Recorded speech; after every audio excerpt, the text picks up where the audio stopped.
La commission sénatoriale chargée d'enquêter sur la nationalité des membres du gouvernement Martelly-Koney révèle que 2 personnalités de l'équipe gouvernementale ne sont pas des citoyens haïtiens à part entière. Le président de cette entité, le sénateur Joseph Lambert, annonce que le travail de la commission se poursuit actuellement. Il promet de soumettre sous peu son rapport. Sur un total de 10 hauts dignitaires de l'État, sur 39 qui concernés par l'enquête là, gagné 2 cas avérés qui clairs pour dire que c'est étranger que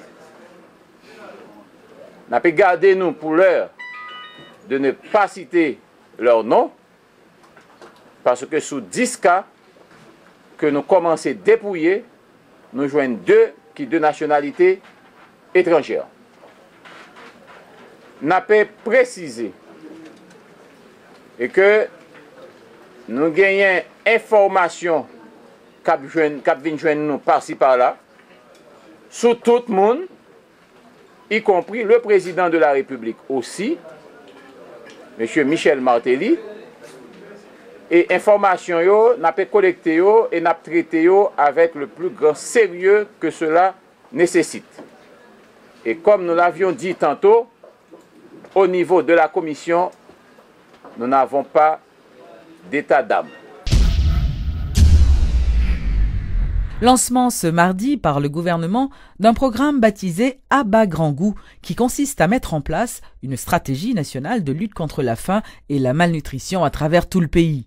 La première dame, Sophia Martelly, fortement impliquée dans ce programme, s'engage comme ambassadrice à la construction d'un réseau gouvernement, secteur privé, communauté internationale pour l'éradication de ce fléau qui touche une bonne partie de la population haïtienne. À bas grand goût nécessite une action concertée et soutenue entre le gouvernement, le Parlement, la société civile, le secteur privé et la communauté internationale dans une détermination conjointe de bannir la faim de notre pays. L'engagement de l'État haïtien dans cette lutte est irréversible. Avec À bas grand goût, nous allons ouvrir ensemble à nos concitoyens l'accès à des aliments nutritifs adéquats et renforcer les mécanismes favorisant la relance de la production alimentaire locale. Ensemble, nous pouvons construire une Haïti meilleure, une Haïti sans faim, une Haïti sans malnutrition, une Haïti où nos enfants pourront enfin développer toutes leurs capacités. Tous ensemble, relevons ce défi. Haïti est trop riche pour avoir faim. À bas grand goût, j'en nous comprends, c'est un programme l'État haïtien, avec gouvernement, avec assistance organisation internationale mettez sous pied pour croiser grand goût. À bas grand goût pour permettre un pile petit peuple là suspendre mourir grand goût, suspendre souffrir malnutrition. L'île temps pour nous recevoir servi pour gérer peuple là. L'île temps pour que le pays suspendre pour gaspiller, pour piller à gagote. L'île temps pour l'État haïtien songer petite soyette, ti moun k'ap souffri, qui pas qu'à même manger une fois par jour. Pas gen route pas boire. Faut que petit peuple là suspend souffrir, suspend mourir grand goût. Grand goût pas qu'attendre. Sac vide pas camper. Objectif gouvernement Martelly-Koney là, c'est permettre tout le monde manger au moins 2 fois par jour. Et n'a mettre un plan sous pied pour nous permettre de venir une réalité. Le ministre de la Justice a annoncé que le Conseil supérieur du pouvoir judiciaire, le CSPJ, devrait être mis en place d'ici à la fin du mois de février. Le garde des Sceaux de la République a indiqué que son ministère a déjà mis un budget à disposition de cette structure. Selon maître Pierre-Michel Brunache, le processus de certification des membres du CSPJ sera bientôt une réalité. On va traverser une nouvelle étape dans la mise en place du CSPJ qui consiste à la prestation de serment des membres désignés pour les différentes institutions. Donc, dans le dialogue et la concertation, on avance. Et on espère, avant la fin du mois de février, qu'on va franchir cette étape. Donc, c'est un engagement de ma part en tant que ministre, mais c'est surtout un engagement du président de la République. Et il faut considérer ça comme une victoire pour la population qui a voté le changement et le président entend établir ce changement. Les membres sont déjà désignés. Donc aujourd'hui, on doit commencer avec les contacts. Ça va renforcer les institutions judiciaires. C'est l'objectif principal. Donc l'indépendance de la justice, et qui dit indépendance dit responsabilité également. Donc ensemble, en concertation, on va avancer lentement mais sûrement vers une indépendance effective du pouvoir judiciaire. La MINUSTA annonce l'ouverture d'une enquête en ce qui concerne des cas d'exploitation et d'abus sexuels qui auraient été commis par des membres de son personnel de police à Port-au-Prince et au Gonaïves. Selon la porte-parole de la mission, Sylvie van den Wildenberg, les suspects sont relevés de leurs fonctions afin de prévenir tout contact avec la population. Le commissaire de police a pris des mesures conservatoires immédiates, c'est-à-dire que dès que nous avons eu les noms des suspects, parce que dans ce cas nous avions les noms des suspects, ces derniers ont été relevés de leurs fonctions à titre préventif, afin qu'ils ne tentent pas de faire d'ingérence dans l'enquête. Conformément à la procédure, nous avons informé le siège des Nations Unies à New York, qui a aussitôt dépêché une équipe d'enquête qui est arrivée samedi dans le pays, donc ça a été très rapide. Nous espérons pouvoir diligenter cette enquête dans les plus brefs délais, dans le respect, évidemment, dans le plein respect des droits des présumées victimes et des présumés auteurs. Un cas d'abus est un cas de trop. Nous nous déployons dans des pays dans le monde où les gens souffrent, sinon on ne serait pas déployé dans ces pays, et nous sommes là pour les aider. Donc nous avons une responsabilité morale. Malheureusement, en dépit de tous les efforts que nous faisons pour prévenir ces cas, eh bien, nous continuons à recevoir beaucoup de rapports. Heureusement, si je peux dire, seulement une minorité des allégations que nous recevons s'avèrent être exactes, s'avèrent être fondées. Mais je le répète, un cas c'est un cas de trop et nous en avons trop. Par ailleurs, Mme van den Wildenberg réitère la volonté de la MINUSTA à appliquer sa politique de tolérance zéro contre les coupables. La porte-parole a fait savoir que les 3 jeunes ayant affirmé avoir été malmenés par les soldats du contingent brésilien de la MINUSTA sont injoignables et qu'ils avaient également refusé de signer la plainte. Suite à la déclaration de la porte-parole de la MINUSTA, l'un des avocats des jeunes, maître Guy Hippolyte, a rétorqué en disant que ce sont les responsables de la force onusienne qui ne veulent pas faire avancer le dossier. Au cas constater, c'est nous-mêmes capables d'imiter M. Pérez, qui c'est major. Il voulait parler de victimes, qui va signer déclaration. Mais écoutez, déclaration signée conjointement avec victimes, si nous regardez là, voilà. Ça c'est la signature d'Amos Basile. Et voilà, Alexandre Louis Gomez Pérez de Rosario. Moi, je voulais inscrire en faux question, alors qu'ils sont fait quoi que, messieurs n'ont pas de signer.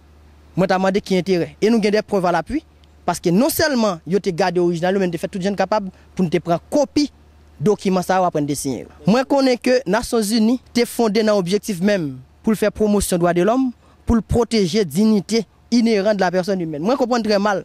Est-ce que l'objectif des Nations Unies par objectif MINUSTA pour garder, pour sauvegarder au moins caractère dans le pays?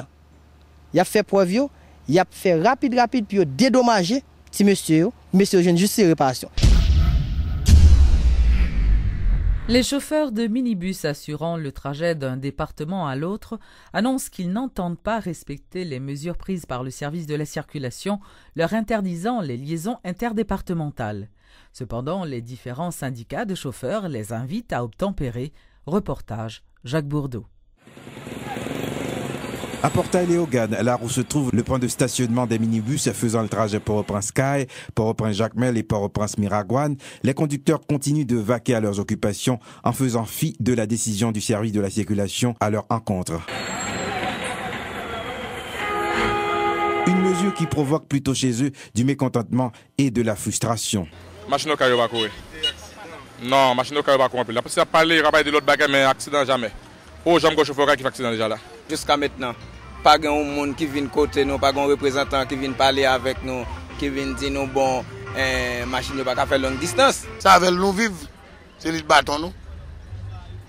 Donc Jacques Mel c'est 83 km. Et Jacques Mel fait moins d'accidents que tout côté. Moi le trafic là 24 décembre 80. Ça veut dire que j'ai 31 ans. Dans le trafic là, vous comprenez? C'est là que je fais éducation puis tout bagaille. Donc on va retirer le bâton là même. Les conducteurs à l'unanimité conseillent au service de la circulation de prendre d'autres mesures plus rationnelles pour régulariser ce secteur au lieu, disent-ils, de prendre des décisions unilatérales. La circulation est supposée dire que les machines ça couru assez, mais ça que nous avons fait, nous avons mis des panneaux qui pourront empêcher que un chauffeur traverse les limites ou bien courir à telle vitesse. Côté radar.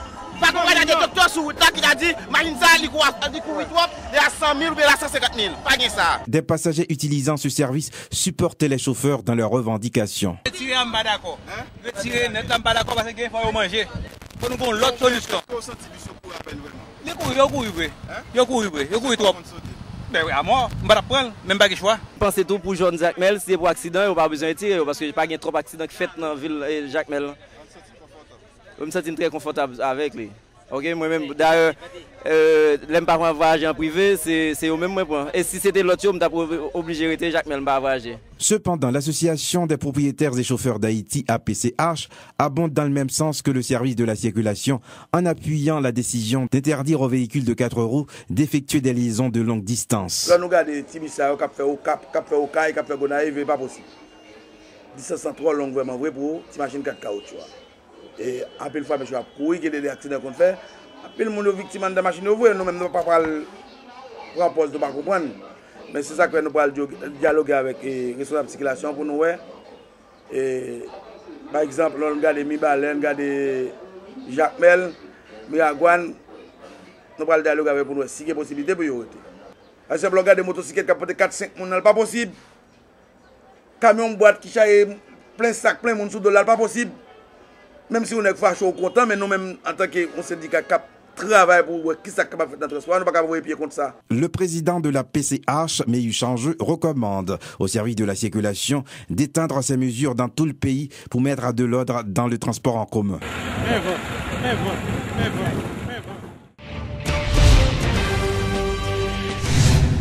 L'organisation non gouvernementale dénommée Adventist Development and Relief Agency a présenté lundi le bilan du travail réalisé dans la commune de Petit-Goâve après le séisme.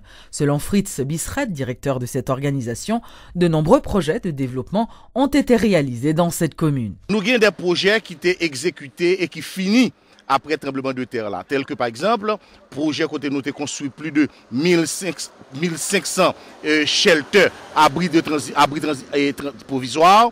Nous gagnons également projet côté nous avons chaque jour pendant près de 2 ans et 50 000 litres d'eau à la communauté, de l'eau bien traitée. Nous avons un projet côté nous à intervenir au niveau de l'hôpital Notre-Dame. Nous avons un projet côté nous fait centre de centre social, que ce soit à Nampersin ou bien à Les Palmes. Nous avons un projet côté nous distribuer des kits scolaires. Nous avons un projet côté nous fait distribution de kits hygiéniques, etc. Ça, c'était après le tremblement de terre, immédiatement après le tremblement de terre là. Cependant, nous devons comprendre que entre tremblement de terre là et réhabilitation, il faut des projets de transition. C'est ainsi que, avec plus d'$1 million, nous avons inauguré un projet d'agriculture.